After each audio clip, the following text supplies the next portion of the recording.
Aaron, big game week this week. Purdue on the road. We're heading to West Lafayette. The show's going on the road this week. Going to find out what West Lafayette's got in store for us Buckeyes when we get there.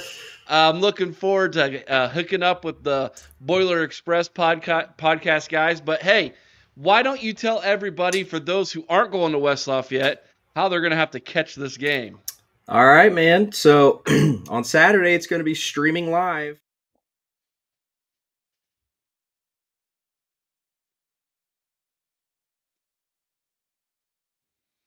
The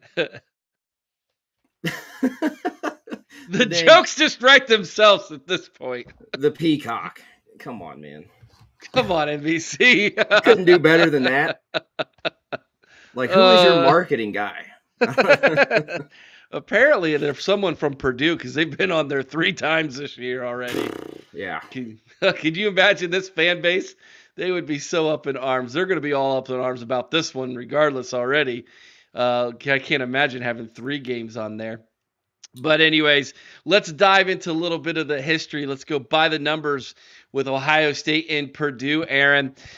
The Buckeyes lead this series 40-15 in 2 ties. Last loss to Purdue, well, that was in 2018, a 49-20 shellacking. Crazy thing about that game, that is the game where Dwayne Haskins has set the all-time passing record in Ohio State football history, and we only scored 20 points in that game. Unbelievable. Also, that was the last game Urban Meyer ever lost in college football. Believe it or not, there's a trivia question for you right there. Last meeting, that was 2 years ago in 2021. Ohio State won that one in the shoe, 59-31. Again, last time we went to Purdue, that was the 2018 loss. Largest margin of victory was in 2013, a 56-0 win for the Buckeyes. Largest margin of defeat came back in 1967, 41-6. I can't imagine Woody Hayes after that game. Yikes. Ohio State's longest win streak over Purdue was only 7 games from 1989 to 1999. That was Cooper, man. Cooper dominated Purdue. Joe Tiller. Purdue's longest win streak over the Buckeyes, that's only 2 games. And that happened between 43 and 45. Ryan Day's record against the Boilermakers is 1-0, and this will be Ryan Walter's first game against Ohio State. Taking a look at the last 10 games between these two teams, there's a lot of Purdue on that list right there, including 04, 09, 11, and 18. Seems like Ohio State wins 2, then wins 1, then wins 2, then wins 1. So it looks like if you look at this series, Purdue would be the ones in line for the victory next. But I just don't see that happening, Aaron. Before we break down the stats, let's talk a little bit about the fact that, believe it or not, Ohio State is 3-5 in their last 8 trips to West Lafayette. And no one has beaten Ohio State as many times since 2000 than the Purdue Boilermakers. That includes the team up north who holds 2 wins in a row over us. What gives, Aaron? Why are the Boilermakers such a thorn in our side when we go to West Lafayette? We're going to find out, by the way. Dude, I wish I had the answer. The only thing I can come up with, man, is, the cradle quarterbacks. I think that's held true. They've had many great quarterbacks. And somehow, despite all the great secondaries that we've put on the field over the years, they find holes in our defense. And I can't really give you an answer. I'll tell you, Drew Brees in 99 broke all of our hearts, I think. That 64-yard pass at the end of the game to win it. No excuse for that. Even my all-time favorite play as a Ohio State fan, Holy Buckeye, if that doesn't happen, that's an L. Yeah. And then we don't win a national championship in 2002. So there's something about going to West Lafayette. I don't know what it is. We're going to find out. This is my first trip there. So hopefully they were just missing us, right? I don't know. Dude, hopefully West Lafayette has more to do in that town than Bloomington does. Because when we went there, dude, I'm not sure who decided that should be a college town. There is nothing there. We just didn't go into town enough because I've been to Bloomington. There's some stuff to do there. What, But Bob for apples? I What? don't know. I don't know. Let's look at some statistics, man. Why don't you break down Ohio State for us statistically heading into this game, Aaron? All right, man. So on the individual offensive side, we got Kyle McCord leading in passing. He's 93 of 142 for 1,375 yards, 8 touchdowns, and only 1 interception. So he's taking care of the ball. Travion Henderson leads in rushing, 44 carries for 295 yards and 5 scores. And of course, Marvin Harrison Jr. leads in receptions in pretty much all those categories, 25 receptions for 499 yards and 4 touchdowns. On the defensive side of the ball, we got Tommy Eichenberg leading in tackles with 38. And with 1.5 sacks apiece, we got JTT and Mike Hall Jr.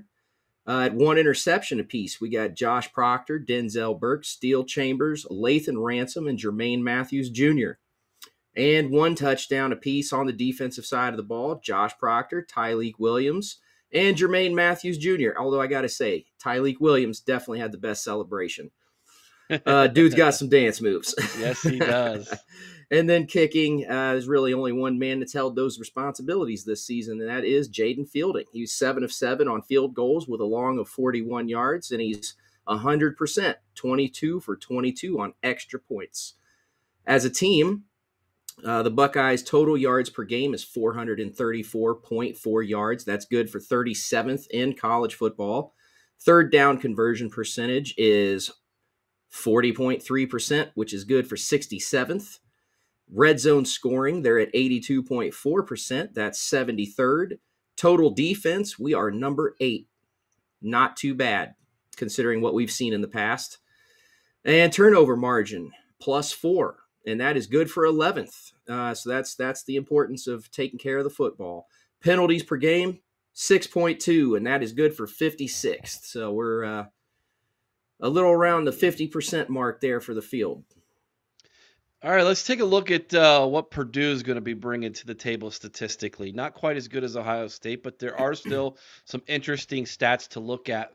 Beginning with quarterback Hudson Card. You mentioned it earlier, Aaron, that this is the cradle of quarterbacks, but I don't know that Hudson Card can necessarily be compared to some of the gunslingers that's come through West Lafayette before him.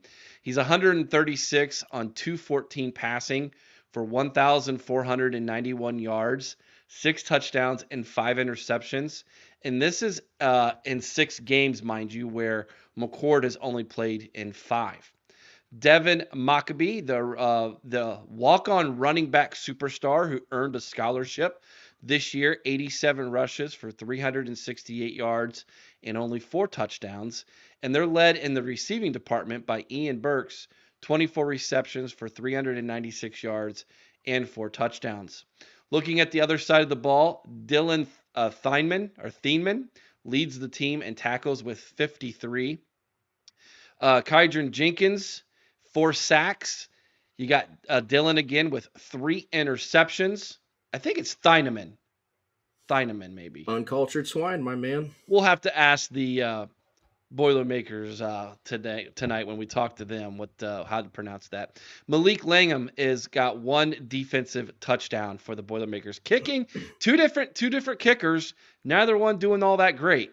Ben Freehill is 1 of 3 in field goals with a long of 43. He's 10 of 11 in extra points. And Julio Macias is 2 for 3 in field goals with a long of 40, and he's 9 of 10 in extra points. As a team, the Boilermakers are averaging 390.3 yards per game.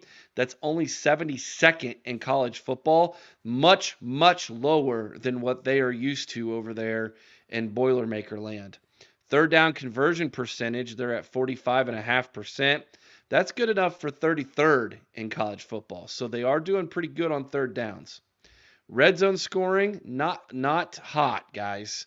Again, this is some of that missed field goals coming to account here. They're only at 73.9%, which is 110th in college football in red zone scoring. Total defense, also not looking too good. They're in the bottom half of college football, 76th in college football in total defense. They are -3 in the turnover margin, so they're coughing the ball up a lot. That's 63rd best in the CFB. Penalties per game, 6.33, 57th in college football. Aaron, as you look at these stats and you've broke down the film, which we're going to talk about here in just a minute, buddy, I don't know. I'm wondering here. Statistically, Ohio State should run away with this thing. Yeah, listen, I'll be the first person to tell you guys, football's not played on paper, okay? But I'll tell you this game here is about as safe as it gets as far as winning. I mean, we say figuratively Ohio State would have to not show up. I mean, literally, the bus doesn't make it for some reason to the stadium. That's the only way Ohio State loses this game. They're calling for some maybe bad weather, colder temperatures. That's cute. I mean, I can't find a reason. Their secondary is garbage. I made this comment last night to Dylan, and I'm going to stand true to this. Get your reaction before we move on. Outside of Georgia Tech beating Miami and the way they beat them last week, a Purdue win would be the biggest shocker in college football this season. And I think it would stay that way for the rest of the season. Wow.